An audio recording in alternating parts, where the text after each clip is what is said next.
You're in the cutting room, and the next event in the cutting room experiment is faceless identity. Now we've got 3 minutes or so before that starts. It's going on behind me over here. So what I'm going to do is walk you over to one of the peeps, one of the series of permanent artworks in the area. There's lots of them, and they're all in walled up spaces. And this one is probably the first one we made, because we found that there was, when they were digging up the roads, I got a phone call one morning on a Friday, and they said, Dan, we found a tunnel between two mills.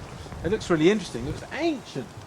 No idea what it's about, but perhaps you'd like to come and have a look at it, because on Monday we're going to fill it in with concrete so we can carry on building the road. So I was there on Friday, and at this point I hadn't started the Peeps artwork. I was just the artist working in the area as part of the regeneration, the interpretation of culture and things. And by Monday I got a stay of execution on the tunnel for 2 weeks while I worked out what on earth I was going to do with it. So basically the people I was working with gave me a couple of weeks to come up with a good idea. If I could convince them it was worth saving and why, we could keep it.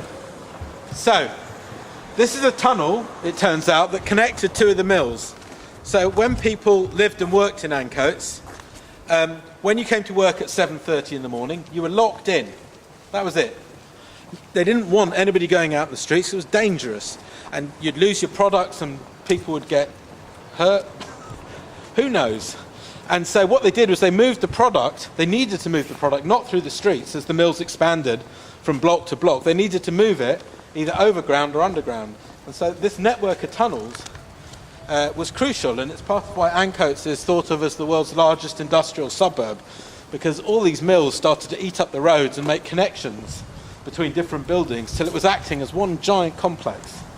So what we were able to do was keep this little bit of tunnel, and we've got a peep into it.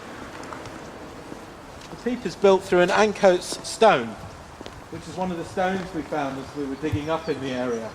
These ancient stones which we think were the footing for machines. Here you go. The tunnel.